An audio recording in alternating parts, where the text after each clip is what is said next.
Welcome back, friends, to another Dissidia Final Fantasy Opera Omnia video. I have missed all of you. Where y'all's been? Where have all of you been? I've been on Twitch. We've been streaming Metroid Dread. We started up Hollow Knight last week.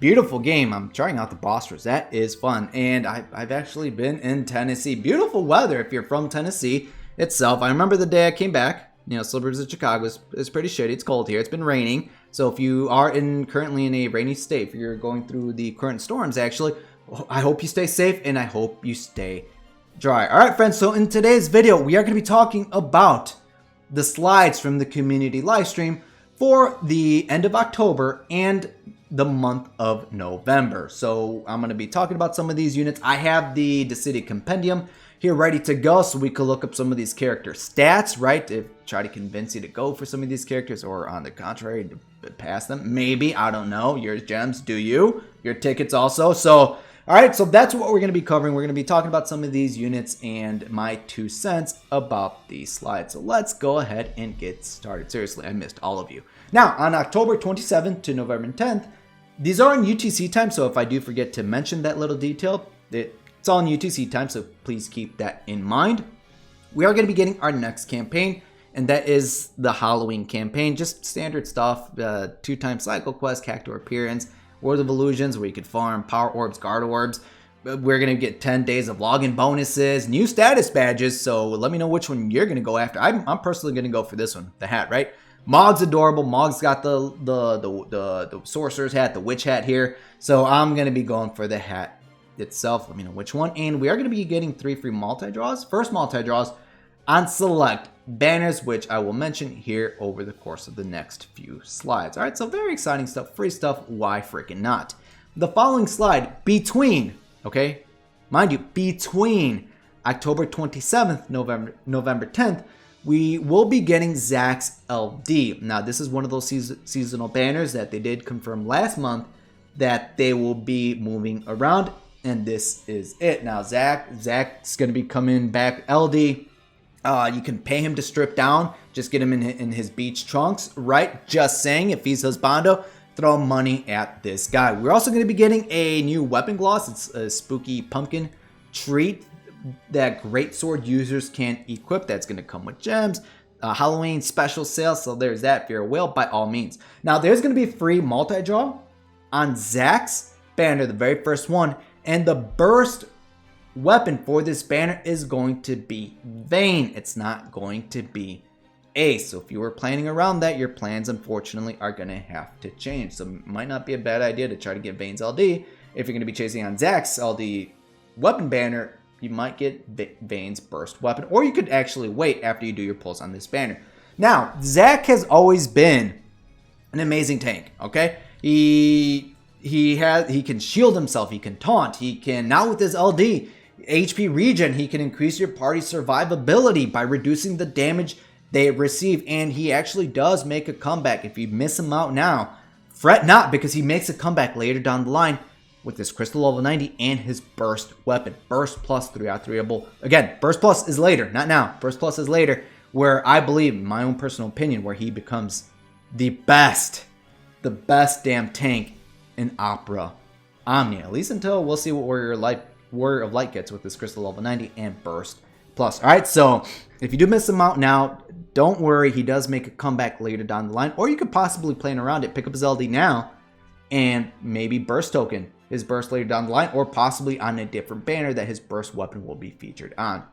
Now, I did mention Vayne earlier, and that is going to be our next brand new LD and Burst weapon. The other unit that is going to be refeatured with their LD and Burst plus 3-out-3, mind you, is going to be Cloud of Darkness. Now, Cloud of Darkness, you guys already know, with the burst effect, follow-up damage, AoE sweep. Whenever something happens, your party members attack, there's an AoE sweep. Having that as a burst ability is going to increase your damage output against said enemies. Now, when it comes to Vayne himself, let me look him up, because I really don't remember a lot about him. Now, what Vayne is going to be getting with his burst effect, there is going to be follow-up damage. But whenever one of your party members breaks an enemy, okay? So he has the capabilities to reset the enemy's break status and re-break the enemy, so he can technically re-break for himself, allowing him to do this follow-up attack. Some other units, hold on, can you guys even see that? Let me zoom in a little bit more. There we go. Some other units that just come to mind right now that can reset the enemy's break status. Sound off in the comments too. Strago, right? Strago can reset the enemy's break status, and currently we do have Oren. All right, again, there are many more units that can do that, but just some examples right now. Now, he does have some auras built into his kit, so he does have brave damage up for your party members by 30%. That's on the lower end. It's better than nothing. I mean, we do have 50% units that give 50%, units that give 100% brave damage up for your party members. But if you are going to be greening Bane, 30% is better than nothing, on top increasing your party's attack and brave damage caps. Now, let's quickly look at his LD, because I seriously forgot what he gets with his LD. What do you get, man? Contempt. What do you increase? Party's HP damage up 10%. That's still on the lower end. So he's not bad, all right? Again, he has capabilities to re-break the enemy's break status for free turns, free ability uses, follow-up damage. He's an all right attacker in my eyes. Would I go crazy for him? Me personally, I would not. Again, that's just me. If you're a fan, go for it. Just saying. Now, did I miss anything on this? I did not. Free multi-draw on both banners, so on Bane's and Cloud of Darkness, and Zack will be the third free multi-draw. All right, so keep that in mind. There's going to be a Halloween retweet campaign from the 27th to the 10th. We're gonna get tokens, orbs, skill, and summoning tickets. I will take the summoning tickets any day. November 1st, UTC time. I hate this one. At least on the JP side of the game, this one was tough. This one, in my opinion, on the JP side, was probably the hardest Lufenia Plus that I have taken on. All right, but Kate Sith will be getting some love, as he will be the brand new LD character for that banner. Now, there is no free multi-draw, but Bane will be featured on this banner. Now, Kate Sith, he's a support. Brave healing towards your party members, HP healing towards your party members, massive amounts of buffs towards your party. And with his LD, the way he works is the more buffs there are on your party members, what the hell? Oh, that's why, because I was zoomed in. The more brave your party members get, I'm sorry, I just punched you guys. The more brave your party members will get when they crit. He will give your party members 100% crit rate, which ties in with his kit.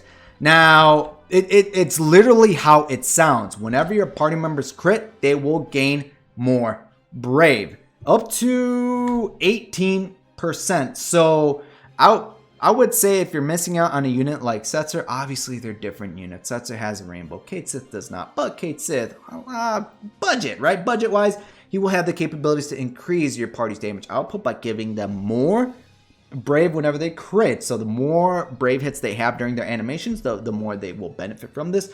And he also has HP damage up built into his kit, up to 30%. So not bad overall. And this, the brave gained from crits carries over to his LD, so not a bad call action to add onto your team composition. All right, friends, so I personally am thinking about going after Kate Sith. I do like him. I guess I should be picking up Bane's LD, huh? Just in case I get Bane's burst weapon, but maybe I will wait. Now, we are going to be getting a brand new character November 3rd, UTC time, and that is going to be Shulk from Final Fantasy VII Dirge Herb Cerberus. Why the heck did we skip out on Nanaki when Nanaki is an actual main character from Final Fantasy VII? I'm still waiting, Square. I'm still waiting for Nanaki. But Shulk, she's going to be coming in as an attacking type character. She's cool. She's alright. I wouldn't go ham for her if you already have other forms of attackers, but she has the capabilities to act for free. She can act after an enemy for free. She can gain a massive shield or barrier, whatever you want to call it, on herself. And with her LD, the way she works is that upon using her LD, she will literally cleanse everything, dispel the enemies of their buffs, and she will refresh everything she has on her kit. Her abilities maxed out, her EX ability. Her abilities will be refreshed to their max use. Her EX ability will be recharged. Her HP will be full, just ready to go. So almost like a reset button for herself, because that's what she's going to be doing. You're going to be spamming her abilities. You're going to be burning right through her abilities, so that will allow you to literally refresh everything. Okay, again, she's okay. Nothing too crazy, nothing meta breaking. So if you are hurting on resources, maybe you could actually skip out on her. But if you're a Final Fantasy VII fan like myself, maybe some tickets, see what you get. I do believe Fujin is on this banner also. So if you are missing out on Fujin's LD weapon, hey, then not bad. Or you can wait until Shulk's Lost Chapter, where Lulu, Goth Waifu, is going to be getting her rework and LD weapon. Community Token Challenge, November 8th to November 22nd. Garland is going to be coming with his Burst plus 3 out of 3, and then Lan and Rain will be our following brand new LD and Burst characters. Now, let me just quickly talk about Garland. Garland in Opera Omnia, he has always been a great attacker. Great utility built into his kit in the form that he can literally delay the enemies, which is wonderful. You guys have, if you guys are an OG player, you guys have been seeing it. Now, with his Burst plus 3 out of 3, there are improvements to his Burst effect, and it's usable as a Burst ability. Now, the main things about him is that the way his hold on, let me slow down. Let me rephrase. The way his Burst effect works is that whenever there's a party member's turn, the stack will be increased by 1. It is a stackable Burst effect up to 5. If an enemy acts, the stacks will be reset back to 1. So ideally, delay the enemies and get him up to 5 stacks to take full advantage of the ores he has for your party members. Now, without his Burst Plus, 50% brave damage up towards your party. Let me zoom in even more. There we go.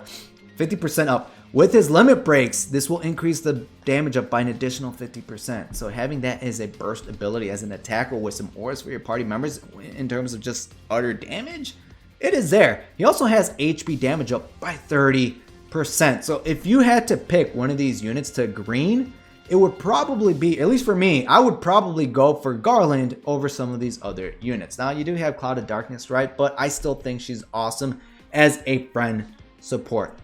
So just throwing that out there. Now, Lan and Rain, since they are the brand new LD and Burst characters, their kit, at least with their LD and Burst, it's also stackable buff, but it's going to depend on how many enemies are out on the field. Now when I'm talking about that, right, we've seen it, right? 1 boss, 2 bosses, 3 bosses. How often do we get 3 bosses in the game? Now, when they come out, of course, we're going to be seeing 3 bosses. They want them to shine. They want them to look big numbers, right? So the way they work is when you're at 3 stacks. Let me slow down here again. All right, so one enemy is 1 stack. 2 enemies is 2 stacks. 3 enemies is 3 stacks. At 3 stacks, they're going to be increasing their own damage. The main important one here is going to be their elemental weakness, brave damage. They have element built into their kit. They could lower that same elemental resistance on your enemy. So up to 40% if there are 3 enemies out on the field. If there are 2 enemies, 20%. You're missing out on 20% brave damage up, even HP damage up by 30% if there are 3 enemies. Now with their burst weapon, the burst effect, they do have party-wide ores built in, but they still run into the same issue. I do think that, I see this as an issue, okay? Now they do have brave damage up to 50% if there are 3 enemies out on the field. If there's 2 enemies, it's only going to be 30%. Same thing with HP damage up 20%. 2 enemies, 3 enemies is going to be 30%. So they're not bad. They have always been great 100% AoE HP damage dealers. With their LD, they can do massive amounts of damage because it's repeated twice if there are at least 2 enemies out on the field. But them needing to have 3 enemies out on the field, I do believe, seriously hurts their value on the team composition, because you're missing out on 20% brave damage up during, Lufenia plus era. You could obviously make up for other ways with other units on your team to increase your damage, but that's just how I feel about them. That being said, I did green them on the JP side of the game because I find them adorable. I find their chibi form adorable. That they summon out tentacles. I've always liked them on the JP side. So if you are going to go for that, then just keep that in mind. If you're undecided about them, throw some tickets to see what you possibly get, or wait until the following banners to see if you should be chasing after the LD, because the following 2, they're actually pretty good. Now we are going to be getting a new storytelling type missions called intersecting wills, and the first one is going to be Garnet, starting on November 11th, UTC time.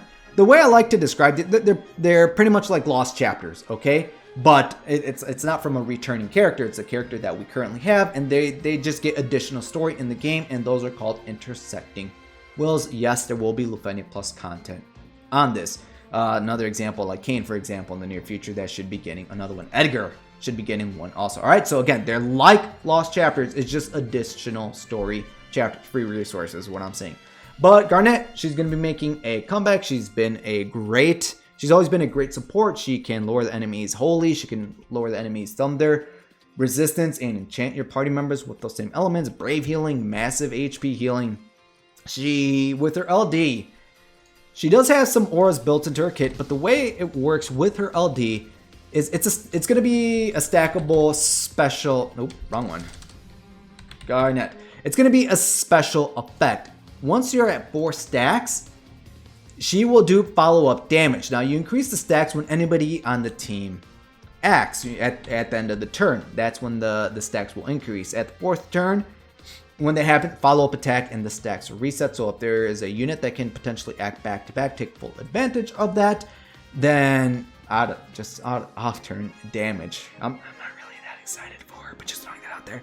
She does have some party auras, right? She can increase the elemental weakness brave damage up. As you guys heard me earlier mention, that she does have the capabilities to lower elemental, holy and thunder, while also enchanting your party members with that same element. 20% is a little bit on the lower end. For herself, is going to be 20%, so not bad. Stolen max brave overflow, gained max brave overflow, gained brave gains by 10%. That's still on the lower end. It's better than nothing.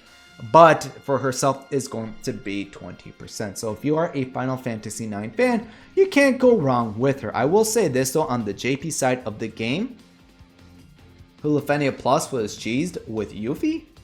Like, you don't even need Yuffie's LD. You just gotta throw out the debuffs back. But we will see if they patch that out or not for the global side of the game. And then maybe you won't have to chase Garnet. I don't know. Just throwing that out there.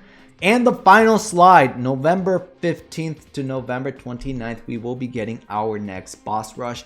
And this is going to be featuring Oren. Oren, if you ask me right now, Oren, I do believe it's one of those units that you should be throwing your gems for. The way I like to describe Oren is Galuf on crack. All right, this guy is going Meliodas full counter. This guy, he's pretty good. Now, the brand new LD, he will essentially turn into a cover tank, right? Is that the word we're going to be using for these type of units? Like Gladio, Galuf, Oren now with his LD, cover tanks, right? Because they will cover for your allies, but they will also increase their survivability. He will become a cover tank with his LD, and he will be countering. He already has melee resist down, which is going to come into play with his LD when it comes to his damage. All right, now he does have HP regen for your party members. He can increase their survivability by reducing the damage output from your enemies to both brave and HP, mind you. With his brand new buff, whenever he is attacking an enemy, let me zoom in because I gotta zoom out when I switch to different characters. If you are attacking a debuff enemy, he will increase his own damage by 50%. That's a lot in my opinion. On top of with his debuff, full break, which is going to increase the melee brave damage an enemy receives, lower their melee brave damage resist on top of the hitting weakness damage from the melee resist down, but he's going to increase the melee brave damage resist down by 30%. So that's 80% brave damage up with Oren alone if you're hitting that weakness damage, which is close to negating the restrictions from the Lufenia Plus era. I believe brave damage resist by 90% for Lufenia Plus. 30% brave damage down for enemies. That's what I was talking about earlier in terms of reducing the damage they dish out. He does grant your allies a new buff. There's that HP regen. There's that brave damage resist up on top of that brave damage down for the enemies. So it's 30. So that's 60%. So he is a great unit as a cover tank to add onto your team compositions, and I forget which one. Remind me down below in the comments, but there is one of the Transcendents that this guy can literally solo as long as you equip them with a sphere, an E-sphere that inflicts a debuff. So when it comes to your resources, you will get a lot of return of investment, right? Channeling my inner res when it comes to ROI, if you do decide to go after Oren. Great unit. I highly recommend you guys pick him up with gems. Just, he can fit into a lot of team compositions as your cover tank. All right, friends, so that is it when it comes to the slides.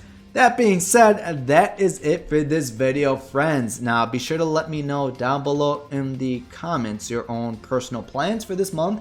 When it comes to my plans, this month isn't really that exciting. I believe the only exciting part is going to be Oren. So aside from that, I'm not gonna be greening anybody this month. You guys did hear me say earlier, if there's a unit that I would recommend greening, it probably would be Garland.